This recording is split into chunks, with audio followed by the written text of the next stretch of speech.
le cas du RDPC, il n'est pas bon, il n'est pas juste de dire que les ministres directeurs généraux aient assimilé, puisent dans les caisses de l'État pour financer la campagne. Ce sont déjà des personnalités ou bien des personnes qui ont des positions avantageuses, qui peuvent avoir une capacité financière importante. Donc il n'est pas question de les accuser de détournement, parce que ce qui a été dit avec un zeste de légèreté par le jeune représentant du PCRN est quelque chose. Il a été affirmatif, et ça passe comme ça, tout à fait subtilement sur un plateau de télévision. Ça peut être passible de poursuite. Non, c'est pas passible. Non, attendez, monsieur. En réalité, attendez, j'ai clarifié mes propos. Est-ce que vous clarifier mes propos? Non, vous n'avez pas la parole. Mais j'ai clarifié que il a dit précisément ceci. Comme ils savent si bien le faire. C'est même grave ce qu'il a formulé, peut-être qu'il ne s'en rend pas compte, mais on peut passer parce qu'on est dans une situation de tolérance, on ne veut pas créer des surenchères. Il fait un peu de surenchère. Deuxième chose, monsieur, je crois que je vais y arriver. On y reviendra, comprenons-nous pour être sur la même longueur d'onde. Emmanuel Abana, on va revenir vers vous. D'accord, madame. D'accord. Séverin Ango. Deuxième chose, puisqu'il veut réagir, je vais maintenant faire un commentaire sur ce qu'il a formulé concernant les propres mécanismes du PCRN. En 2018, moi j'étais proche lorsque tout cela se mettait en place. Il y avait déjà à l'époque dans ce parti, effectivement, une grosse controverse au niveau de la traçabilité de tous ces fonds-là. J'aimerais bien qu'il nous confirme que les bonnes mesures ont été prises, parce que on a quand même eu droit à beaucoup de contestations. D'abord, sur les fonds qui avaient été levés en diaspora par le candidat Cabral Libye. Il y a eu, à la suite de cela, peut-être qu'il n'y était pas encore, beaucoup de plaintes formulées. Et au sortir de la campagne, de nouvelles plaintes encore entre le président du parti Univers qui avait investi le candidat et le candidat lui-même au niveau toujours de la gestion des fonds. Donc c'est bien de procéder à des levées de fonds, mais il faudrait que cela soit traçable pour que ça ne ressemble pas à quelque chose d'autre, que ces fonds soient véritablement utilisés pour l'objectif. Même il y a un autre parti politique qui malheureusement n'est plus sur la ligne de la présidentielle, qui avait souvent pris l'habitude de procéder à des levées de fonds, mais sans pouvoir en justifier l'utilisation. Non, pour l'instant, je pense que en matière de financement, l'État camerounais prévoit d'abord on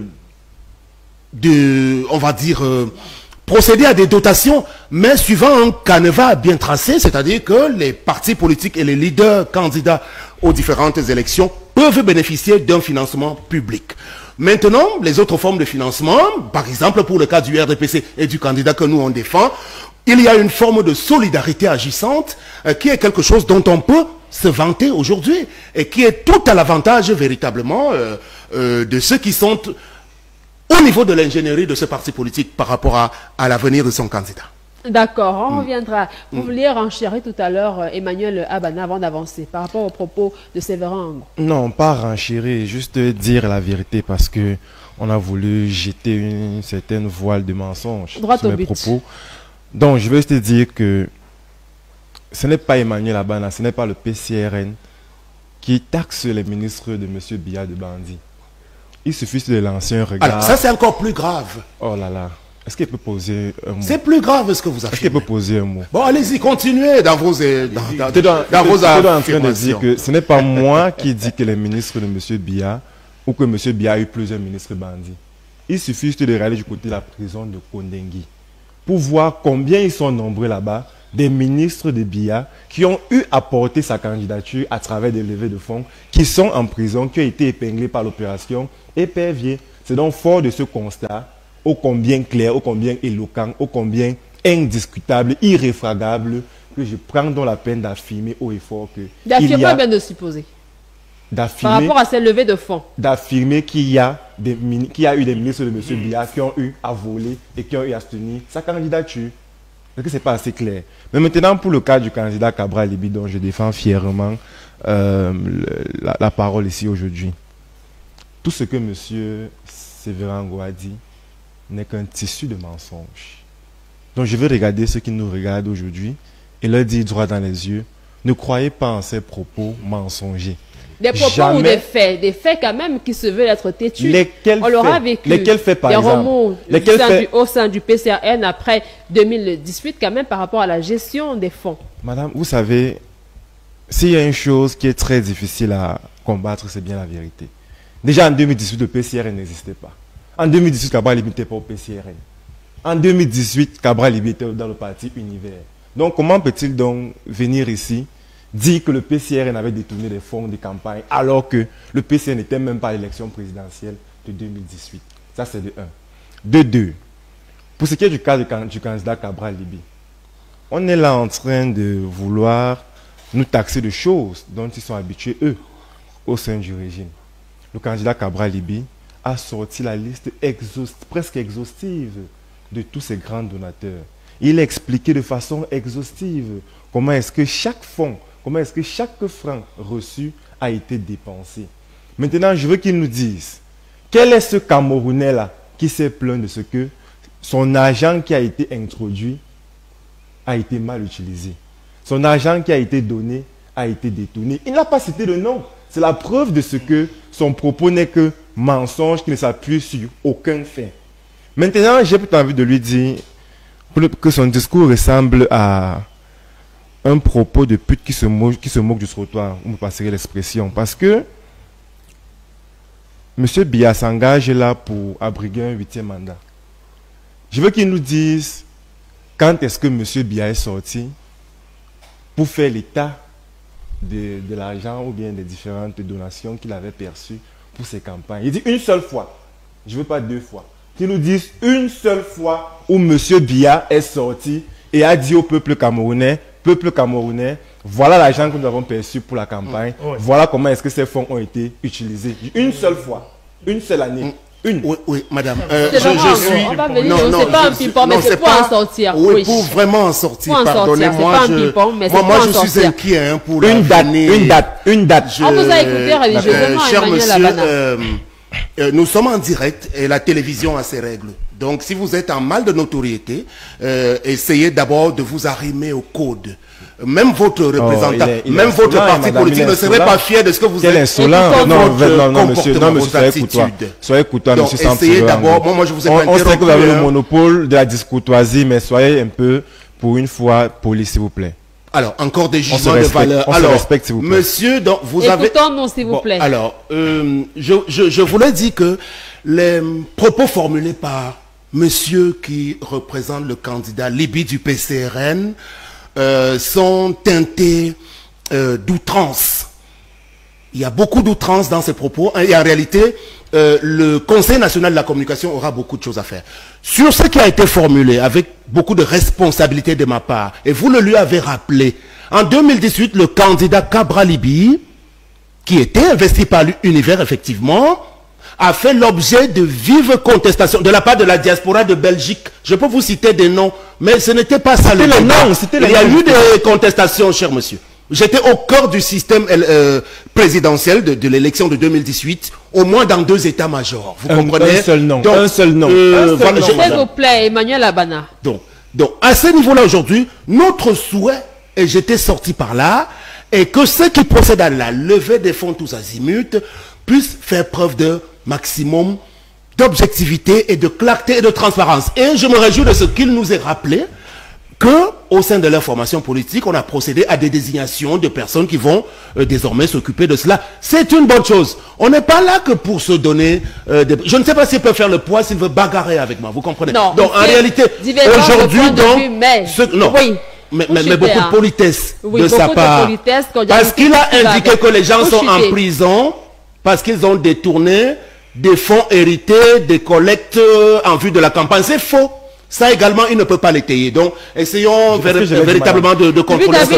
On va avancer. C'est pas un ping-pong entre le PCN et Sam. Non, parce que là, il me tente de propos. Mais on va avancer. Souffrez de le savoir. On va avancer. Lui, David Lobé, l'argent qui fait couler beaucoup d'encre et de salive. Comment est-ce qu'on s'en prémunise au sein de l'UMS? Parce qu'on sait bien que lorsque des fonds seront mobilisés, que ce soit par levée ou bien par fonds propres, il peut y avoir des voix qui se lèvent.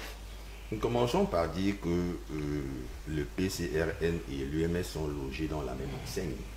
C'est-à-dire que nous sommes des secouristes du pays et notre vocation est de débroussailler le sommet de l'État. Je partage donc le fond de la pensée de mon frère combattant. Pas peut-être la formulation syntaxique, mais le fond. En ceci que le sacro-saint principe de la clarté dans la gestion des fonds devait être applicable à tous, pas seulement aux formations politiques dites de l'opposition. L'argent a toujours suscité des imbroglios et des querelles de personnes. Et nous prenons des mesures strictes, fermes, pour juguler toute contestation autour de la gestion d'argent destiné à des faits ponctuels au sein de l'UMS. Dans le cadre de la campagne présidentielle à venir, ou disons que dans ce sillage, nous avons planché sur 3 types de financement. D'abord le financement endogène, qui est l'élan militant de toute personne ayant dûment souscrit à notre formation politique, les cotisations obligatoires d'adhésion et ponctuelles. Nous avons le financement public. Mais le financement public, il est dérisoire et n'est pas de nature à assurer une campagne présidentielle au sens propre du terme. Vous savez, une campagne présidentielle exige d'énormes moyens financiers et un déploiement assez remarquable sur l'étendue du territoire. Le montant ridicule qui est alloué par l'ordre établi aux formations politiques apparaît ici juste comme un bibelot ornemental dont on gratifie un ami. Nous avons également les levées de fonds. Bon, pour le moment, je l'ai dit tout à l'heure, cette option n'est pas de mise. Du côté de l'UMS, oui. Mais l'argent qui a été jusqu'alors collecté est entre les mains de ce que nous avons appelé une commission centrale de gestion et de transparence. Il y a quelques personnalités dont la moralité est assez établie en termes de rigueur, qui convergent les contributions qui viennent ici et là. Et il y a un autre groupe qui a clarifié ce pourquoi cet argent doit être destiné.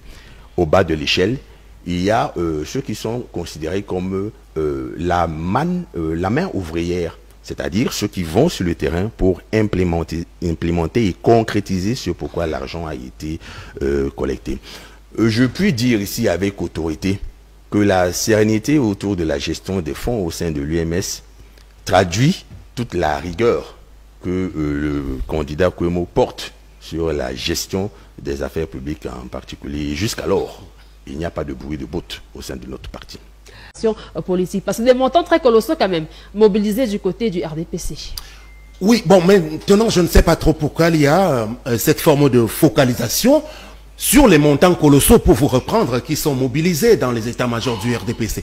Le RDPC est le parti qui, depuis des décennies, a fait la démonstration de ce qu'il est mieux organisé, vraiment pour que tout le monde se comprenne au niveau de tous les démembrements, au niveau central également, comme vient de vous le démontrer M. Fodjo, qui parle officiellement au nom de ce parti-là.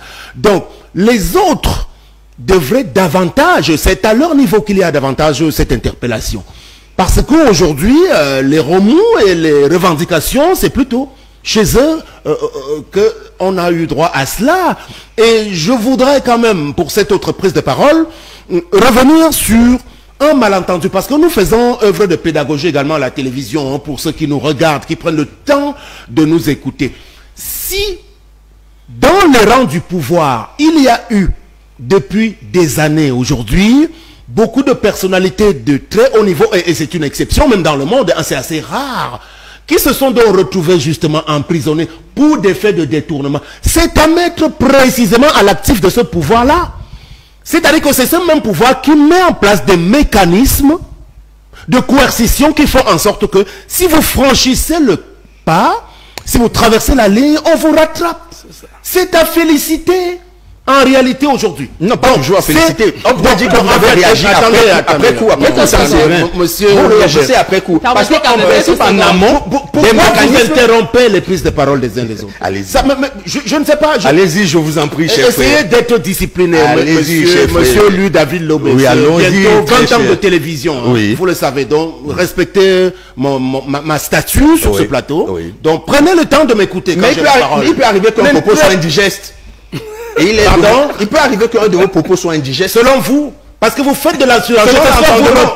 Quel entendement? Ceux qui nous écoutent, ce n'est pas vous. C'est d'abord ceux qui nous écoutent. Allons-y, véritablement. Allons-y, chef. Vous faites de la surenchère. Ça veut dire que vous voulez rechercher la petite, mais vous dites, non, vous avez beaucoup de ministres directeurs généraux en prison. Eh bien, ça veut dire que vous êtes un parti de bandits, de détourneurs de fonds. Mais à l'inverse, c'est comme le verre à moitié vide, le verre à moitié plein. Nous, on se félicite de ce qu'au RDPC, je suis venu trouver la CONAC, la NIF, la Cour des comptes, le TCS et tous les autres tribunaux qui mettent les détourneurs de fonds en prison. Ça, c'est à l'actif du président Biya qui a réussi à mettre en place cet ensemble d'institutions et un attelage coercitif qui nous est envié aujourd'hui véritablement. Vous détournez, on vous rattrape, vous allez en prison.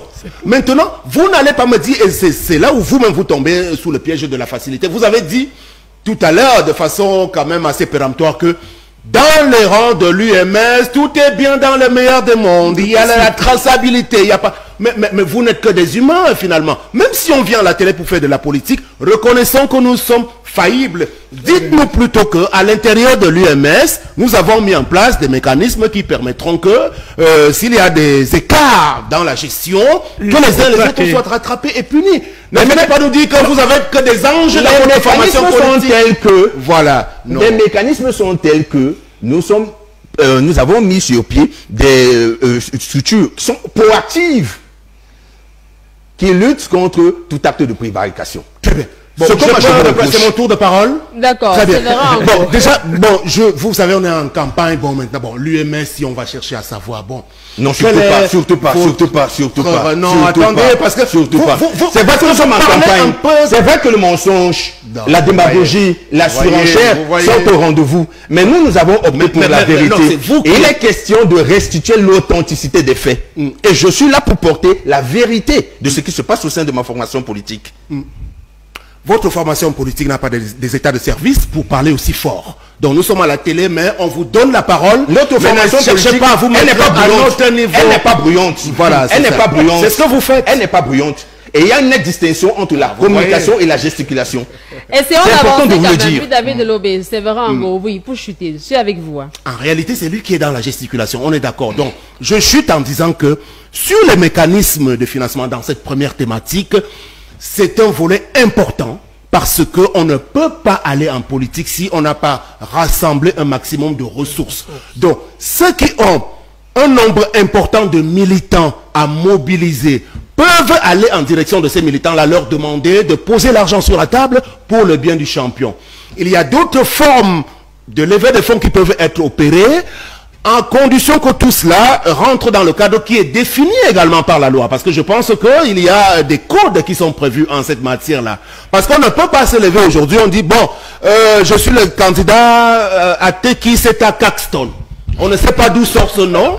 C'est juste à quelques jours de l'élection présidentielle. Et puis, vous demandez aux Camerounais de voter pour M. Caxton. C'est-à-dire un personnage dont on n'a jamais entendu parler jusqu'à ce que l'élection démarre. Vous voyez un peu.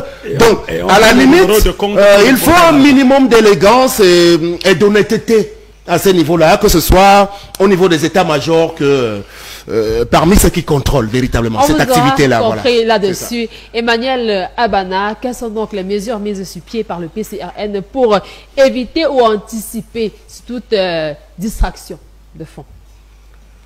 Madame, je crois que le spectacle désolant que nous venons de voir sur ce plateau montre l'urgence d'enlever M. Biya le 12 octobre. Parce qu'il y avait une époque dans ce pays où... Il est sur le plateau. Qui? Non, je demande. Il y avait une époque dans ce pays que le spectacle désolant que vous venez de vivre ici... Il y avait une époque dans ce pays où les jeunes étaient ceux-là qui avaient le monopole du désordre et les vieux le monopole de la sagesse. Mais avec ce que M. Sévérin Ango produit depuis ce matin comme avalanche d'impolitesse, de discourtoisie, parce que parler d'un candidat à l'élection présidentielle avec des mots aussi discourtois comme ceux qu'il a utilisés en parlant de M. Caxton. Vous n'avez pas qualité pour juger de ce que j'indique. Vous comprenez? Ça ne se fait pas. Je vous ai dit que vous n'avez pas qualité. Et regardez, vous n'avez pas le niveau, cher monsieur. M'interrompre justement. Je ne sais pas si ça rend compte. Il est pour démontrer c'est moi qui change la respectabilité une fois que ils sont proprement irrespectueux. Donc, véritablement, vous n'avez pas à me juger, cher monsieur. Plateau, Emmanuel Abana. Vous parlez de ce que vous avez à allons-y, droit au but. À donner à vos téléspectateurs. Évitez de prononcer mon nom, vous comprenez? Parce que je ne connais pas le vôtre. Moi, je ne vous connais pas. Allons-y. Ne citez plus mon nom une seule fois jusqu'à la fin de l'émission. Séverin Ango, s'il vous plaît, poursuivons notre débat en toute quiétude. Emmanuel Abana, nous sommes avec vous. Non, vous savez... Les mesures prises par le PCRN, éclairons ceux qui nous regardent, s'il vous plaît. Oui, non, les mesures prises par le PCRN, elles sont multiples et diverses. Elles sont on peut les classer en deux catégories, notamment l'appel à la générosité publique, c'est-à-dire on appelle tous les sympathisants du candidat Cabral Libya à se mobiliser fortement avec des contributions. Puis également les contributions en interne, les contributions des cadres, les contributions de la diaspora du parti, les contributions de nos élus. Et c'est l'ensemble de tout ça qui nous permet d'avoir tous ces moyens que nous avons et nous permet d'avoir une campagne exceptionnelle comme celle que nous sommes en train de vivre. Et comment est-ce qu'on anticipe quant aux distractions de fonds pour qu'il n'y ait pas de détournement? Non, je l'ai dit tout à l'heure à l'entame de mon propos, nous avons mis sur pied 2 commissions. La première, c'est la commission des finances. Ensuite, nous avons mis sur pied le collège financier, toutes les 2 commissions chapeautées par M. Mahmoudou Mokhtar. Et après ça, il y a également toutes sortes de mécanismes juridiques du parti qui permettent de suivre franc après franc l'utilisation des fonds. Et comment on rend compte à ceux qui vont contribuer, appel à la générosité publique quand même? Quand vous faites un dépôt chez nous, on vous remet un reçu, un récépissé. À la fin, donc, lorsqu'on va donc présenter notre rapport financier de la campagne, il suffira juste qu'une personne ayant fait son dépôt pas te consulter pour pouvoir dire, moi j'avais donné 10 000, j'avais donné 25 000 francs, mais je ne retrouve pas mon nom sur la liste de ceux qui ont fait un don à la campagne du candidat Cabral Libya. Là, on pourra nous taxer de bandits ou de détourneurs de fonds publics. Une fois que j'ai dit cela, permettez-moi de clarifier quelque chose qui a été abondamment dit ici. Nullement, je n'ai dit qu'il y a des ministres de M. Biya à l'heure actuelle qui détournent pour aller financer la campagne de M. Biya. Je suis en train de dire que les fonds exorbitants que l'on entend ces ministres déposer sur la table peuvent être matière à suspicion. Parce que ceux qui nous écoutent savent pertinemment qu'un ministre camerounais touche entre 800 000 et 1 million de francs CFA. Donc, une personne qui touche 1 million de francs CFA mensuellement et qui s'en va déposer 15, 20 millions de francs CFA d'un coup, ça veut dire qu'il a fait 2 années de sa vie sans manger, sans toucher à son salaire, parce qu'il attendait uniquement la campagne de M. Biya pour pouvoir lui donner 2 ans de salaire. Et c'est tout à fait inimaginable. C'est la raison pour laquelle je suis en train de dire les fonds que ces ministres déposent sur la table sont des fonds suspects. C'est ce que je suis en train de dire. Ok. Je n'ai pas fini. Madame, je vais chuter en disant ceci. Je vous connais une femme très sérieuse. Oui. Allez, si vous avez vérifier. Capitalisons le temps. Monsieur Gérard Ondondon, lors de son procès, a assumé devant les responsables juridiques de l'époque, devant les juges, qu'il avait détourné de l'argent pour soutenir la campagne de monsieur. Mais vraiment, moi je suis... Ce n'est pas moi qui le dis. Mais si nous parlons tous au même moment, on peut compris. Emmanuel... On n'est pas au Emmanuel Abana, on peut compris. De façon ordonnée, c'est un plateau respectable. Baisser le niveau. On va y aller à tour de rôle. Je voulais dire très respectueusement vis-à-vis de l'OB, la gouverne de mon compatriote, Sam Séverin. Bon, alors, quel est le problème que vous avez avec Sam Séverin? Moi, je ne suis rien.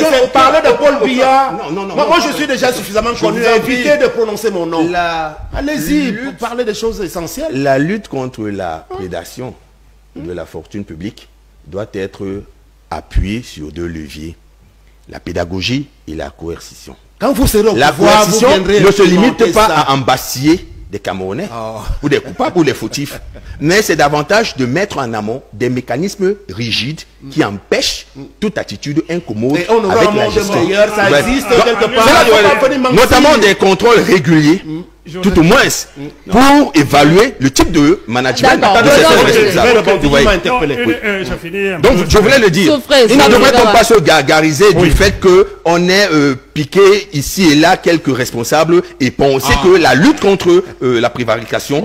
Non, d'accord. Je voudrais dire ici que je suis un peu peiné que nous gâchons le temps qui est si précieux pour faire des... Mais je voulais vraiment... mon interpellation vous concerne parce que moi je le dis du fond du cœur, vous êtes brillante et votre télé monte en puissance. Il faut vraiment que sur le choix de vos panélistes, j'interpelle Anne Fégon-Denoir. Moi je le dis à Mondovision. Le PC, c'est une grande dame. Même Cabral Libi, je l'ai côtoyé, il ne le sait pas. Il faut qu'il sache choisir qui ils envoient à la télévision. Maintenant, vous savez, ce qu'il a évoqué concernant précisément les avoirs et autres avantages des ministres est assimilé. Si on va sous ce postulat-là, prenant le débat sous ce prisme, mais on peut rattraper même son propre président, parce que le train de vie du député Cabral Libi a explosé.